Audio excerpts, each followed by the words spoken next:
Welcome to the Nonprofits. Our second story this week comes from the Lone Star State, where the educational system may be losing some of its shine. Texas Education Commissioner Mike Morath introduced a new elementary reading curriculum that includes Bible stories, emphasizing Judeo-Christian traditions. Democratic Representative James Tarico criticized its Christian focus and lack of attention to other religions, arguing that it marginalizes many Texans. The curriculum, part of a classical education model, integrates ancient texts like the Bible to build students' cultural vocabulary, which Morath claims is crucial for tackling complex subjects later. Critics, including scholars and former education officials, argue that it presents a Christian bias history and neglects other faiths and significant historical movements like the Enlightenment. They warn of potential First Amendment violations and the challenges teachers might face in discussing religious content appropriately. Supporters, however, see it as a move towards a more rigorous education, with some conservatives even dismissing concerns about the biblical emphasis. This story is from the 74 by Linda Jacobson on June 7th, 2024. So let's go straight to Helen here.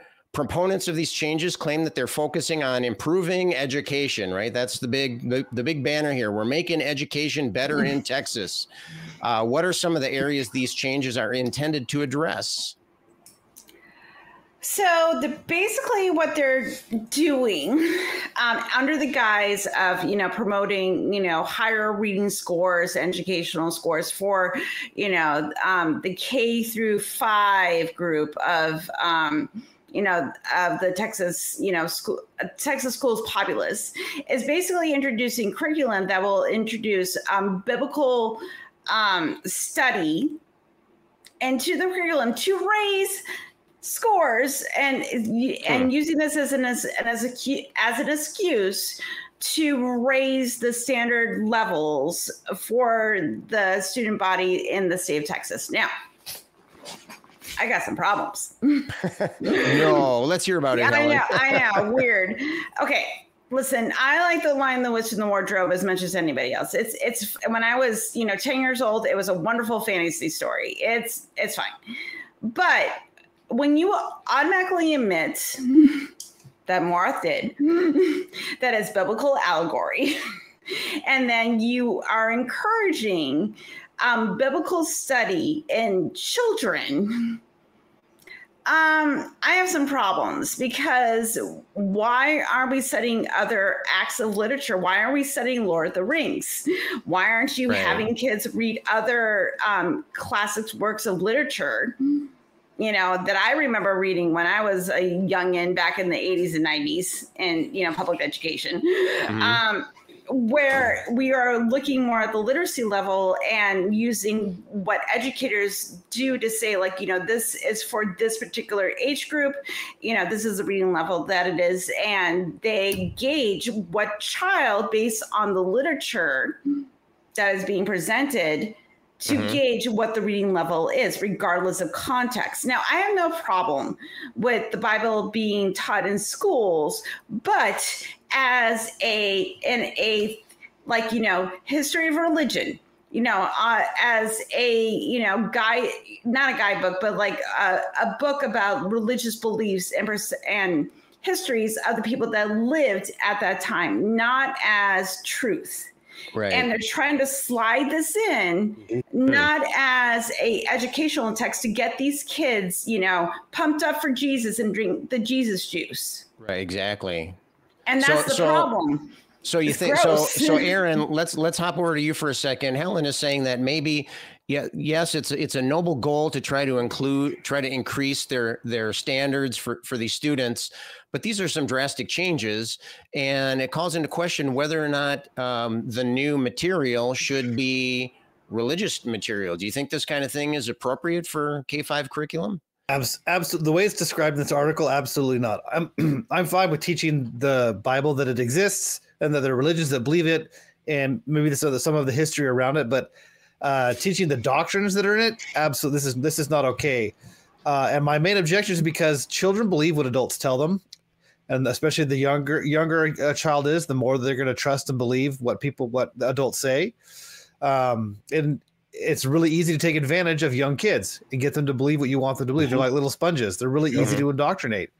And so when you start teaching from the Bible, not teaching the Bible, teaching from the Bible, what you're doing is you're implicitly teaching that the Bible is true, that it should be accepted, and that you should follow what's in it. And that's my fundamental problem with what's going on here. What we teach kids needs to be secular and evidence-based. So that makes it as true as possible. And it also makes it as inclusive as possible. If we were to change this curriculum a little bit and maybe teach things from the Quran and Quran adjacent teachings, I don't think it would be getting the support that it's getting in Texas. Are you sure about that? Isn't the Quran big in Texas? I mean, isn't everything big in Texas? I'm not a prophet. I'm not a prophet, but I'm pretty sure that would be resoundingly struck down. All right. Well, let's jump over to Jason for a second, because these curriculum changes just reek of religious and political influence in here. If we were to put on our GOP colored glasses, how would this look to us? What do you see here? So look, this is a dense article, just for one. So I encourage anybody who's watching or listening to really go back and read through this article. There's a lot of information. But look, the Texas GOP had already released their mission statement a few years back. A renewed, revised one. So this drive for preaching Christianity in public classroom is not surprising to me in the least. It's exactly what they said they were going to do. And it's crazy. I took some notes, from their own platform statement on their own website. Straight from the horse's mouth. Let's hear it. Look. Okay, so the problem I have here, my little preamble I have here, is that the shit that they're promoting is anti-scientific. It's been shown to these views and ideas and instituting things based on these views and ideas increase harm. They decrease well-being. We see this time and time again. So, and their language they're using is traitorous and treasonous. So to me, it's just disgusting all around. All right. So before I go on and on, okay, they have a section in there called "Family and Defense of Marriage." We support the definition of marriage as a, quote, God-ordained legal and moral commitment only between one natural man and one natural woman. That's the church-state separation. No, I mean, come on. So they want to overturn Obergefell versus Hodges, which is same-sex marriage. They said, we believe this decision overturning the Texas law prohibiting same-sex marriage in Texas has no basis in the Constitution. It should be reversed. They go on to say homosexuality is a chosen behavior contrary to the fundamental unchanging truths that have been ordained by God in the Bible, recognized by our nation's founders, and shared by the majority of Texans, which is insane to me because I live in fucking Houston, Texas, and the street I used to live on in the fucking middle of Houston, Texas was painted with rainbows. We have one of the biggest pride parades in the world, if not the biggest pride parade in the world. And we make up a good amount of the population of fucking Texas. So what they're saying is a fucking lie. We are a very queer city that have had openly queer people in charge. And so yeah, fuck him. What else? Whoever wrote this and anybody, whatever. So we're right to life, all innocent human. Listen to the language in this right here. Okay, here it is. Abolish abortion. We call upon the Texas legislature to enact legislation stopping the murder of unborn children. These are people who understand the gravity of that term in a legal sense, and they're fucking have the audacity to use it here. It's disgusting. Funding, we support the elimination of public funding or the use of public funding. Facilities advocate, perform, or support elective abortions. That's terrible. We support completely eliminating public funding for Planned Parenthood. Abortion legislation, they go on and on. Prohibition of abortion due to results of a genetic diagnosis. I mean, are you fucking kidding me? This is heartless shit. And the thing that blows my mind is that, and again, I'm not saying this to sway, what really blows my mind, if you look at the demographics of the people who are voting for people who support this type of bullshit, these are people who need these services. These are working class people. These are people who are suffering because of lack of these services, a lack of their availability. It blows my mind, because what blows my mind is anybody being surprised that this is happening, because they issued this statement. And they went full force, and all the people behind it here in being a Texan, this pisses me off because this doesn't represent me. This doesn't represent the majority of Texans. So I'm sorry, I could rant on and on about this. No, that's fine. All I'm saying is this is not a surprise. It's another way that the Republicans and conservative people and other people, the right wing, they play the long game, and they've been whittling away and doing it in our fucking faces. Sorry. No, it was interesting hearing you talk about all that. I love it. I think all that information needs to get out. But I think if we look at like neurology and the evolution of our brain and our nervous system, we know that our thinking processes rely heavily on language. And so this might be a way that, they can get in early and control the language. We heard a lot of that language in what you were saying when you were quoting from their platform. And so if you control the language, if you control the schools that are teaching the language, they said specifically that they wanted to build, they wanted to make a foundation that they could build on in other subjects. And so that's definitely getting in at the ground floor. Helen, let's jump to you for a second. We just heard Jason talk about the GOP and how these changes fit into their overall political agenda. What if we step back and look at it from the perspective of separation in church of state? What are some of the specific problems that we're seeing with these changes? Well, as a natural born woman and as a person that makes all the fun choices, I got some stuff to say. Right. So Preach it. Now, I know that my fellow panelists and all of you that watch the show are very intelligent people.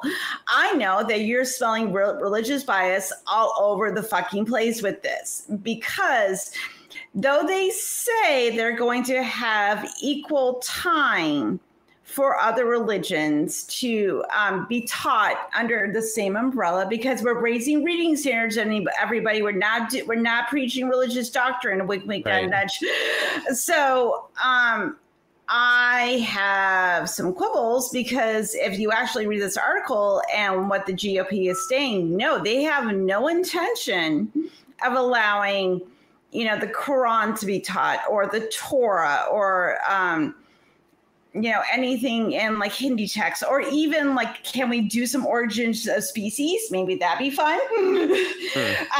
You don't see any of this. This is all based on biblical curriculum. It is using the Bible and saying that, oh no, we're just going to raise reading levels. We're going to teach it as an academic, as a part of an academic curriculum, not as something that should be taken as truth. But they're talking out both sides of their mouths, because as Jason pointed out, this is a lie. It's a lie. But that's the story that they're spinning.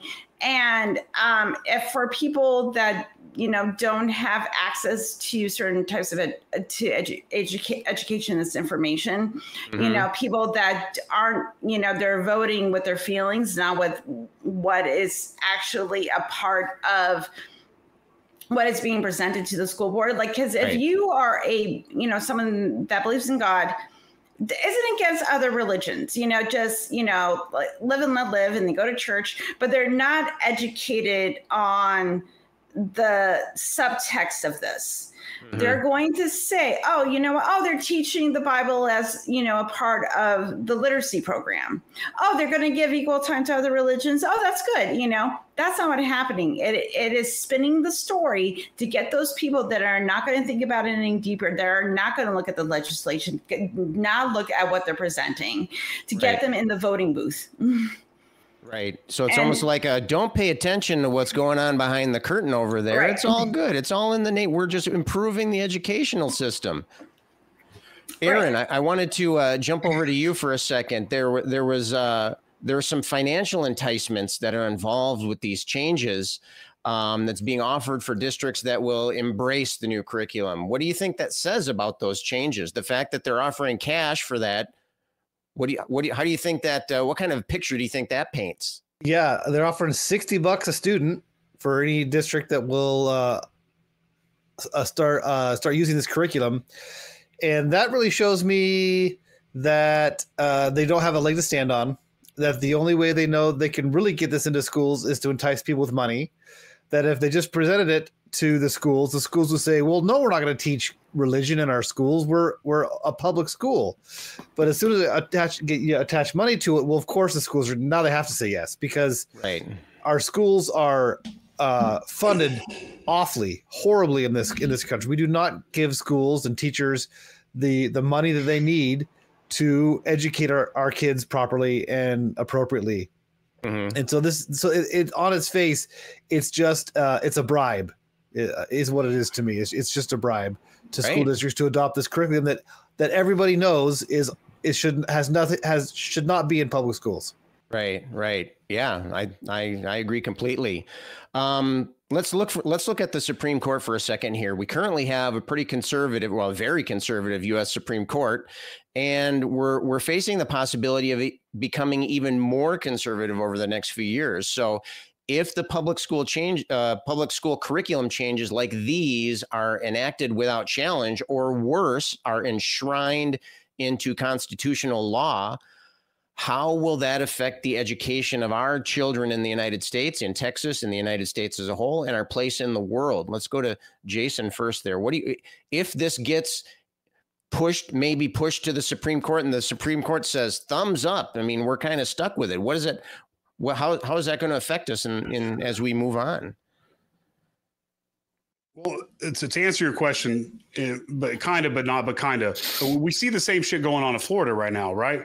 We did a story about this recently about DeSantis incentivizing teachers directly to take part in education type programs about, with religious fundamentalist stuff, so we're seeing a general push of this kind of across the board with these hyper conservative states. So, I say that to say that I don't think that it's not a calculated move. Like, it's obvious that these people are talking together and organizing these things. And you see a lot of the stuff like the pro-voucher stuff here in Texas being funded by people from Philadelphia or Pennsylvania. So there's a whole thing going on. So that said, whenever it does go to the Supreme Court, and if it does pass, I think we're going to see the same type of broad, quick, sweeping change that we saw with Roe v. Wade.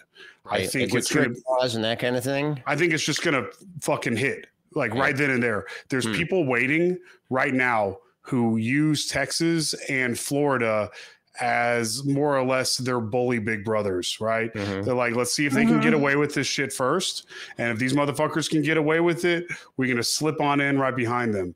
Because Texas and Florida have huge influence on the United States and on the policies here. Texas especially. It's like a country within a country. So I think that if this does pass and this shit in Florida starts passing and it starts becoming normalized, we're going to see the same thing happen with Roe v. Wade, and we're going to see a very dramatic shift in education in the more conservative states, and we're going to see a lot of violations of church-state separation. Right. Helen, did you want to jump in on this? Sounded like you wanted to. Oh, yeah. I got opinions. All right. Because also the article mentions of the issues of both sides of the debate and goes into the actual that this is kind of racist, which is something that which goes because what happens is that if you only have one type of education, you are limiting access for all people to get access to different information, but especially in white run schools for people of color. If you're only giving them one thing, where people that are white might have better access to money, to upper education versus, a poor person of color, they're not going to have the same opportunities. And I really wanted to mention this. We are recording this on Juneteenth, so I didn't want to be remiss on how this will affect, people of color, especially in the state of Texas, where Martin Luther King points to, from when he wrote the letters to Birmingham jail, points to fifth graders to Martin Luther King, that some of the curriculum points to, Martin oh my God, I can use words. Martin Luther King Jr.'s biblical allusions, including the persecution of early Christians and Jews who refused to worship false idols, but it ignores King's intended audience of white moderate preachers who have never felt the stinging darts of segregation. Dr. King's focus was the incompatibility of racial segregation with Judeo-Christian values and the Christian faith, said Raymond Pierce, president and CEO of the Southern Education Foundation, a nonprofit focused on equity, because this is also quote mining, where white evangelicals will use King and other Black leaders to support a position that they want to hold. So this is another thing that also leads into the racial inequality that's already happening in schools, and this is just going to intensify it. Right.